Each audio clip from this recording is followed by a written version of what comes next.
Parte 2, capítulo 4. Moisés fala com Deus no Monte Sinai e entrega o povo aos 10 mandamentos, ditados por ele próprio. Moisés volta ao monte de onde traz as 2 tábuas da lei e ordena ao povo da parte de Deus que construa um tabernáculo. Êxodo 19. O Sinai, que supera em altura todos os montes das províncias vizinhas, está tão cheio de escarpas por todos os lados que não somente é muito dificultoso lá subir, como também não se poderia contemplá-lo sem temor, pois é crença comum que Deus lá habita, e esse lugar mostra-se assustador e inacessível. Depois que Moisés lá estava, os hebreus cumpriram a ordem de avançar o acampamento até o pé desse monte e estavam todos cheios de esperança nos favores que ele prometera obter de Deus. No aguardo de sua volta, cumpriram a ordem que Moisés lhe dera para deles se tornarem dignos. Viviam em grande continência. Separaram-se durante 3 dias de suas mulheres, e as mulheres, por sua vez, com seus filhos, vestiram-se melhor de que ordinário e passaram 2 dias em festas e banquetes. Mas eram banquetes acompanhados de orações contínuas que eles faziam a Deus, a fim de que ele recebesse bem a Moisés e enviasse por intermédio dele as graças que ele os havia feito esperar. Na manhã do 3º dia, antes do nascer do sol, viu-se o que até então não se havia presenciado no mundo. O céu estava tão claro e sereno que não existia a menor nuvem. Mas uma nuvem surgiu quase de repente e cobriu todo o acampamento dos israelitas. Um vento impetuoso, acompanhado de grande chuva, levantou um violento furacão. Os relâmpagos seguiam-se um tão perto do outro que deslumbravam não somente os olhos, mas lançavam terror aos espíritos. O raio que caía como um ruído estranho indicava a presença de Deus. Deixo aos que lerem isto julgar como quiserem, mas fui obrigado a referir o que encontrei escrito nos livros dos santos. Uma tempestade tão extraordinária e um ruído tão espantoso, unidos à crença de que Deus habitava aquele monte, deixaram atônitos os hebreus, que não ousavam sair de suas tendas. Julgaram que Deus, em sua cólera, havia feito Moisés morrer e os tratava agora do mesmo modo. Estavam eles assim aterrorizados quando viram Moisés aparecer, cheio de majestade e resplandecente de glória, e a presença dele afastou a tristeza e fê-los conceder melhores esperanças. E não se dissiparam somente as nuvens de seus espíritos, mas também as que antes obscureciam o ar, que retornou à sua primeira serenidade. O grande profeta, após reunir todo o povo para informá-lo dos mandamentos que recebera de Deus, escolheu um lugar elevado de onde cada qual pudesse ouvi-lo e anunciou-lhes: Deus não se contentou em apenas receber-me de modo digno de sua infinita bondade, mas quis honrar o vosso acampamento com a sua presença e vos prescrever por meu intermédio a maneira de viver mais feliz que se possa imaginar. Conjuro-vos, pois, por ele mesmo e pelas obras admiráveis que realizou em vosso favor, a escutar com respeito o que lhe deveis, o que ele me ordenou dizer-vos, sem considerardes a baixeza de quem ele quis se servir para esse fim. Não considereis que é um homem que vos fala, mas pensai nas vantagens que recebereis com a observância dos mandamentos que vos trago da parte de Deus, e tomareis a ver a majestade daquele que se designou servir-se de mim para vos conceder tanta felicidade.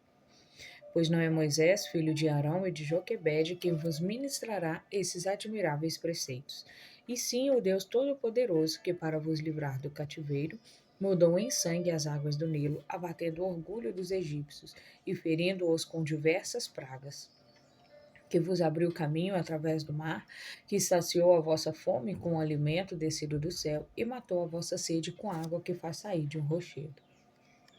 Foi ele que concedeu a Adão a posse de tudo que a terra e o mar são capazes de produzir, que salvou Noé das águas do dilúvio, que quando Abraão, o autor de nossa raça, andava errante e vagabundo, deu-lhe a terra de Canaã, que fez nascer Isaque de um pai e de uma mãe que não estavam mais na idade de ter filhos, que deu a Jacó 12 filhos perfeitos em todas as virtudes, que pôs nas mãos de José o governo de todo o Egito, que, enfim, fez hoje o favor de dar-vos por meu intermédio os seus mandamentos. Se os observardes religiosamente e os preferirdes ao amor que tendes por vossas esposas e filhos, nada faltará para a vossa felicidade. A terra sempre será fértil para vós e o mar sempre tranquilo. Sereis ricos em filhos e temíveis aos vossos inimigos. Falo-vos com verdade, pois tive a felicidade de ver a Deus. Ouvi a sua voz imortal, e vós não podeis mais duvidar de que ele vos ame ou que deseje cuidar da vossa posteridade.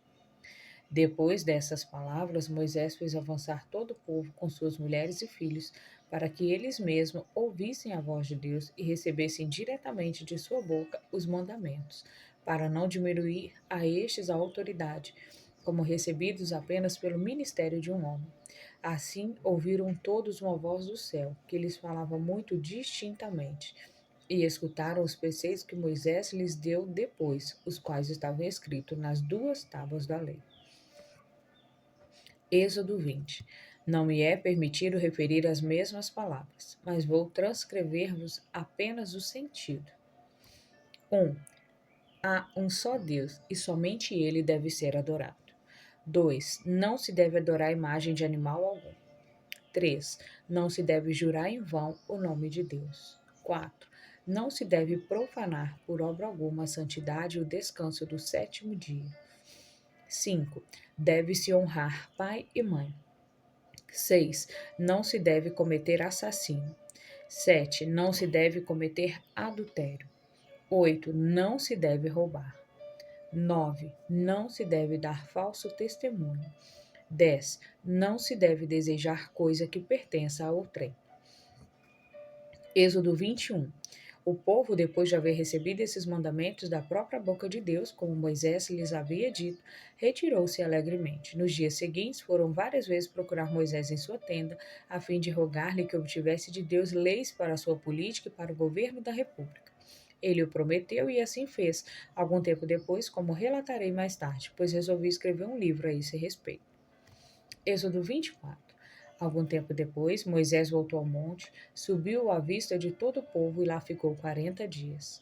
Essa demora o pôs em grande pena, e a dúvida de que algum mal lhe tivesse acontecido era a causa principal do seu sofrimento. Cada qual falava a seu modo.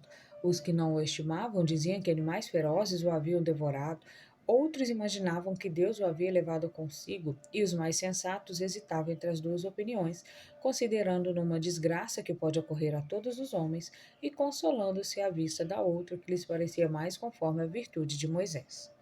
Porém, na dúvida de nunca mais poderem contar com um tal chefe e tão poderoso protetor, viram-se em extrema aflição, porque não viam esperança alguma que lhes mitigasse os temores. Mas não ousaram levantar acampamento, porque Moisés lhe havia ordenado que esperassem naquele lugar. Ele voltou, por fim, depois de 40 dias, sem ter sido alimentado por comida humana durante todo esse tempo. A presença dele encheu o povo de alegria. Moisés falou-lhe do cuidado que Deus continuava a ter para com eles e informou-os que ele havia ordenado no que se refere à maneira como deviam agir para viver em perfeita felicidade, que construísse um tabernáculo ao qual ele desceria algumas vezes. Eles deveriam levá-lo consigo, a fim de não serem mais obrigados a consultar a Deus no Monte Sinai, porque quando ele estivesse no tabernáculo, receberia-lhe os votos do povo e ali lhe escutaria as orações. Moisés ensinou, segundo o que o próprio Deus lhe havia manifestado, como ele queria que se construísse o tabernáculo, que era como um templo portátil, e exortou-os a não perderem tempo em construí-lo. Apresentou-lhes em seguida 2 tábuas, nas quais Deus havia gravado com as próprias mãos os 10 mandamentos de que acima falamos, estando 5 em cada tábua.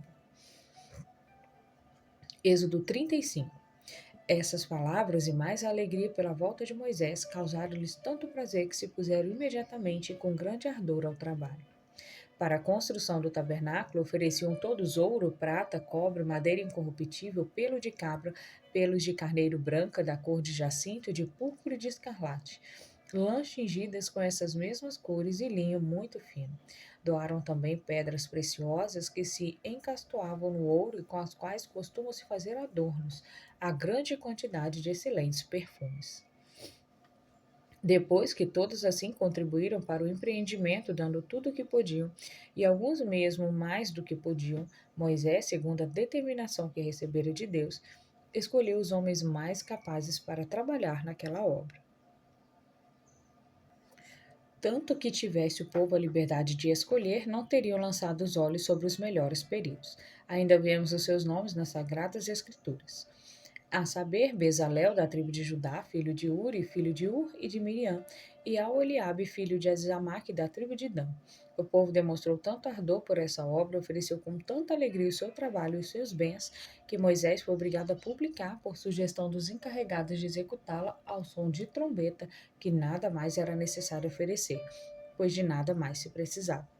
Começaram então o trabalho segundo o modelo e o desenho que Deus entregara a Moisés, no qual estava determinado também o número de vasos sagrados que se deveriam usar no tabernáculo para servir aos sacrifícios. Se os homens demonstraram liberalidade nessas circunstâncias, as mulheres não fizeram menos, pois forneceram tudo para as vestes dos sacerdotes e para os ornamentos necessários à celebração dos louvores a Deus, com pompa e magnificência. Capítulo 5. Descrição do tabernáculo. Estando assim preparadas todas as coisas, os vasos de ouro e de cobre, os diversos ornamentos e as vestes sacerdotais, Moisés, depois de anunciar que aquele seria um dia de festa e que cada qual, segundo as suas posses, ofereceria um sacrifício a Deus, começou a fazer o tabernáculo deste modo. Ordenou primeiro que se fizesse um cercado no meio do qual o tabernáculo deveria ser construído, medindo 100 côvados de comprimento e 50 de largura. Havia de cada lado, no sentido do comprimento, 20 colunas de bronze e 10 de fundo, no sentido da largura, cada uma com 5 côvados de altura. As suas cornijas eram de pratas, com anéis também de prata. As suas bases, que eram de bronze dourado, tinham longas pontas por baixo, para serem fincadas na terra, semelhantes às que se põem nas extremidades das lanças. Havia na extremidade inferior de cada coluna um prego de cobre, sendo que a parte que sobressaía da terra tinha um côvado de alto, e aí amarraram-se cabos, as quais passavam pelos anéis para se fixarem no teto do tabernáculo, e assim firmá-lo contra a violência dos ventos. Um grande véu de linho estendido em redor, desde as cornijas até a base, cercava como muro todo o recinto, assim eram os dois lados e o fundo. À frente desse recinto tinha também 50 côvados, e havia nessa extensão uma abertura de 20 côvados a servir de entrada. De cada lado da abertura existia uma coluna dupla de bronze revestida de prata, exceto a base. Essa dupla coluna era seguida para dentro do recinto por 3 outras colunas, dispostas de cada lado em linha reta, em distância proporcionada para formar um vestíbulo de 5 côvados de extensão, que também era cercado, como o resto do recinto, por um véu de linho. Um outro véu de 20 côvados de comprimento e 5 de altura pendiam a entrada e a saída. Era tecido de linho, púrpura e jacinto e reproduzia diversas figuras, nenhuma, porém, de animal. Havia dentro do vestíbulo um grande vaso de cobre sobre uma base do mesmo metal, de onde os sacerdotes tomavam água para lavar as mãos e borrifar os pés. Moisés mandou colocar o tabernáculo no meio, mas voltou-se à entrada para o oriente, a fim de que o sol, ao nascer, o iluminasse com os primeiros raios. O tabernáculo media 30 côvados de comprimento e 12 de largura. Um de seus lados estava voltado para o sul, o outro para o norte e o fundo para o ocidente. Cada lado era composto de 20 pranchas de madeira cortadas em ângulo reto, cada uma com um côvado e meio de largura e 4 dedos de espessura. Eram todas revestidas com lâminas de ouro, e havia por fora de cada prancha 2 ferrolhos, um no alto e outro embaixo, que passavam através de 2 anéis, os quais prendiam as pranchas uma à outra. O lado do ocidente, que era o fundo do tabernáculo, era composto de 6 peças de madeira dourada de todos os lados, e tão bem unidas que pareciam uma só.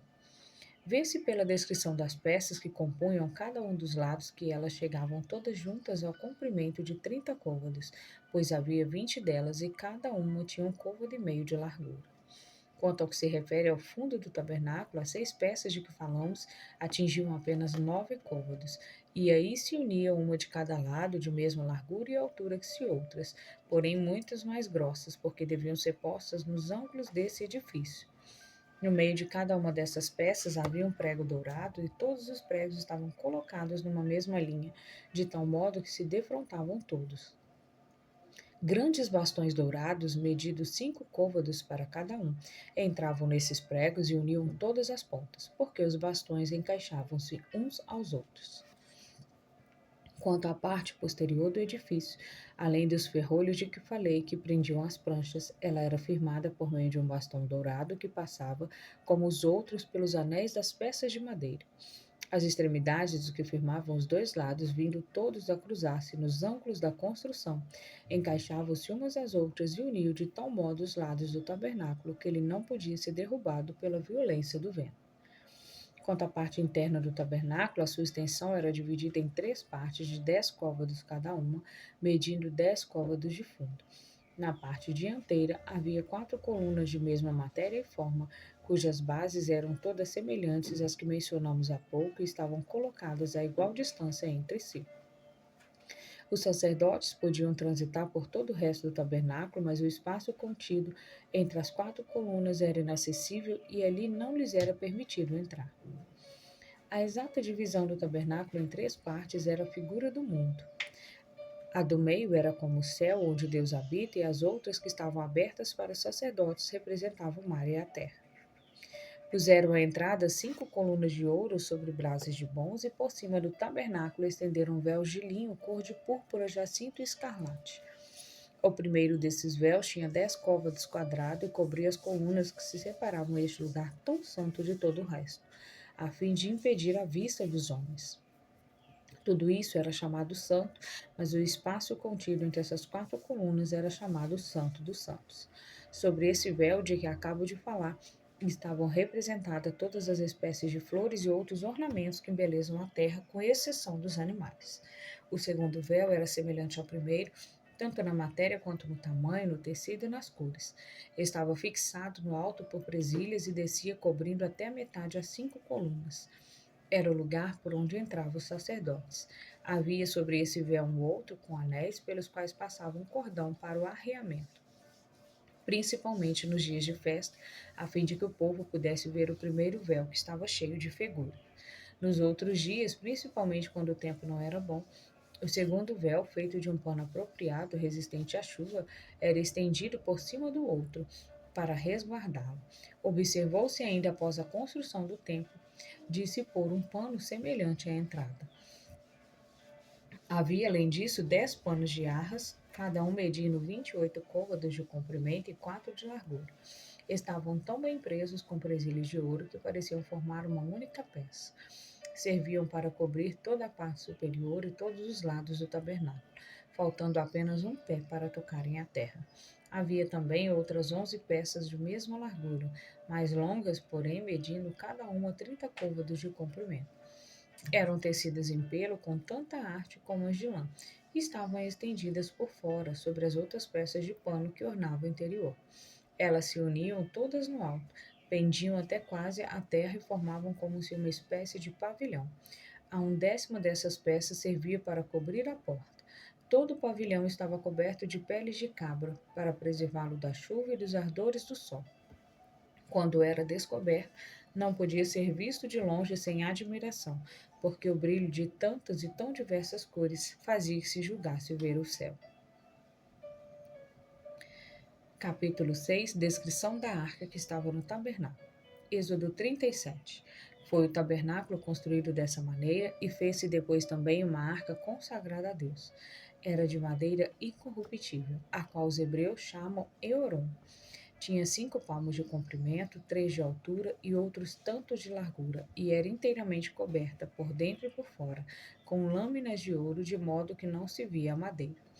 A sua cobertura estava tão firme e tão fortemente presa com pregos de ouro que parecia formar uma única peça.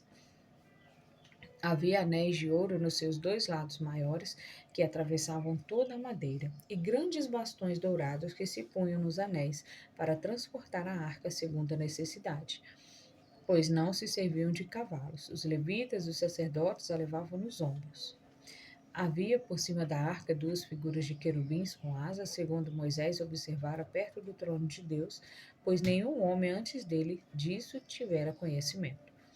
Ele pôs na arca as 2 tábuas, as quais estavam escritos 10 mandamentos, cada uma das quais continha 5, 2,5 numa altura e 2,5 na outra. e ele colocou a arca no santuário. Capítulo 7. Descrição da mesa, do candelabro de ouro e dos altares que estavam no tabernáculo. Moisés também pôs no tabernáculo uma mesa semelhante às que havia no templo de Delfos. Tinha 2 côvados de comprimento, 1 de largura e 3 palmos de altura. Os pés que a sustentavam eram quadrados desde o alto até a metade, porém da metade até embaixo eram inteiramente semelhantes aos dos leitos dóricos e entravam 4 dedos no chão. Os lados dessa mesa eram fundos para receber um ornamento feito em cordão aberto que prendia tudo, tanto no alto como embaixo. Havia no alto de cada um dos pés por fora um anel para se passar por bastão de madeira dourada, que não se podia tirar facilmente, pois este não passava no sentido do comprimento da mesa. De um anel ao outro, mas apenas ultrapassava em muito pouco esse anel, e era fundo nesse lugar, para receber um outro bastão que era colocado segundo a altura da mesa e preso por baixo. De modo que este último, sustentando a extremidade do primeiro, que passava pelo anel, fazia com que o primeiro bastão servisse de apoio firme para se levar nas viagens toda a mesa de um lugar para o outro. Ela era colocada ordinariamente no lado norte do tabernáculo, bem perto do santuário, e punham-se por cima 12 pães sem fermento, uns sobre os outros, 6 de um lado e 6 do outro, feitos de farinha pura. Havia em cada um desses pães 2 gômeres, que era uma medida que os hebreus se servem e que corresponde a 7 coros áticos. Punham-se também sobre esses pães 2 vasos de ouro cheios de incenso. Ao fim de 7 dias, e no dia que chamamos sábado, tiravam-se os 12 pães para se colocarem outros em seu lugar, e disso direi depois a razão. Em frente à mesa, do lado sul, havia um candelabro de ouro não maciço, mas oco por dentro, que pesava 100 minas, as quais os hebreus chamam sincários, que prefazem 2 talentos áticos. O candelabro era adornado com pequenos corpos redondos, lírios, maçãs, romãs, pequenas taças em número de 70, que se elevavam desde o alto da haste até o alto dos 7 braços, que se compunham e cujo número se referia aos 7 planetas. Estes 7 ramos eram simétricos, no alto de cada um havia uma lâmpada, e todas elas estavam voltadas para o oriente e para o sul. Entre a mesa e o candelabro que estavam atravessado, havia um pequeno altar, sobre o qual se queimavam perfumes em honra a Deus. Esse altar, que tinha um côvado de quadrado e 2 de alto, era de madeira incorruptível, revestida com uma lâmina maciça de cobre. Havia por cima um braseiro de ouro, cujos cantos haviam coroas, também de ouro, com grandes anéis nos quais passavam bastões, a fim de que os sacerdotes o pudessem carregar. À entrada do tabernáculo estava outro altar, com 5 côvados de quadrado e 3 de alto, coberto também por uma lâmina de cobre. Estava adornado por cima com muito ouro. No lugar em que sobre o outro havia o braseiro, neste havia uma grelha, através da qual o carvão e a cinza caíam em terra, porque não tinha um pedestal. Perto desse altar estavam funis, frascos, tríbulos, taças e outros vasos necessários para o serviço divino, e tudo isso era de ouro muito puro.